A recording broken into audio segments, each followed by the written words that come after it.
Hello everyone, welcome back to Sunday School. Okay, so this week we'll be focusing on a story that we already pretty much know really well. We talked a lot about Jesus' sermon on the mountaintop. Now, we're going to be focusing on just kind of like one important phrase or like verse of the story. So, before we get started, I have to ask, do you know what a metaphor is? Because Jesus uses a lot of metaphors in his teachings. So basically, a metaphor is something that people say to draw kind of like a connection between two things, to give you a better idea of what one thing is. So an example of a metaphor would be if I said, I'm falling head over heels in love with someone. Does that mean that every time I see this person, I'm doing backflips? No, it just means that I really, really love them. And another metaphor would be, I don't think I'm going to go skydiving. I'm starting to get cold feet. Now, does this mean that when I got on the airplane, my feet got cold, so I decided to quit and I wasn't going to do it? No, it just means that I'm a little bit nervous about doing something that's kind of scary. And those are metaphors. So things that if you took them literally would be very, very confusing. But they're just something kind of that people say to draw connections between two very unlike things. Okay, so now that we've talked about metaphors, I'm going to talk about the two metaphors that Jesus wants us to focus on in this part of the sermon. So in this part of the sermon, he has kind of two things that he says. One, that he wants us to be the salt of the earth. And two, that he wants us to take our light and to shine it into the world so that others can know kind of how good God is.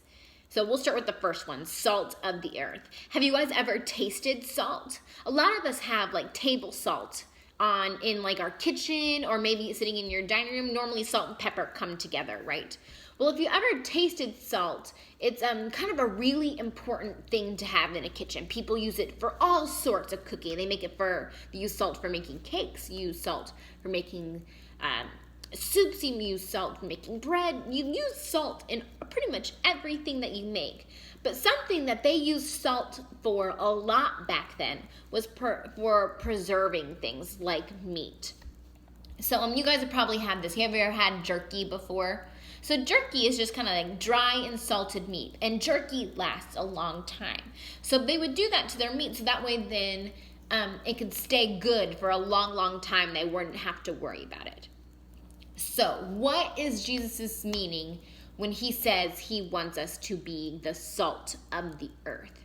So in this instance, he's wanting us to preserve the good things. That's kind of what he wants us to do. So that way then we aren't just, it's not just good for now and then done and then nobody can ever get to enjoy it. He wants us to preserve those lessons and those important things that people in the future can enjoy them too. So kind of like that jerky, so that today I can have some and then tomorrow I can share it with somebody else. Where if it was like fresh steak, I wouldn't be able to do that. So that's what he means by salt of the earth. Now, what does he mean when he says he wants us to take our light and show it to the world so people can know just how good God is? Have you ever heard the phrase, actions speak louder than words? That's kind of what Jesus is talking about here. He says that if you want people in the world to be better, you need to show the world a better person first. And sometimes that can be really, really hard. We all have kind of hard days. But if everybody does their best to be the best person they can be that day, then it won't matter when somebody's kind of having an off day.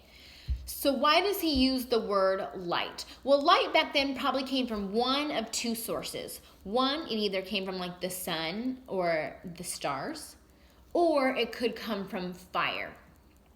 Now, at nighttime, fire was really, really important. That's how people were able to see and to navigate and to make sure that their homes are safe. I bet at night at your guys' house, you guys have like night lights, or maybe when the house is all dark, maybe you guys leave on like a bathroom light or a hall light, just so that there's just a little bit of light for you to see and figure out, like if you need to go to the bathroom, how to get to the bathroom without feeling lost and uncertain. So back then they would use like torches or candles or something like that to kind of light their way. Now, have you guys ever seen a single candle lit all by itself in a dark room? It's not very bright. You can kind of see what's going on, but still the rest of the room is pretty dark.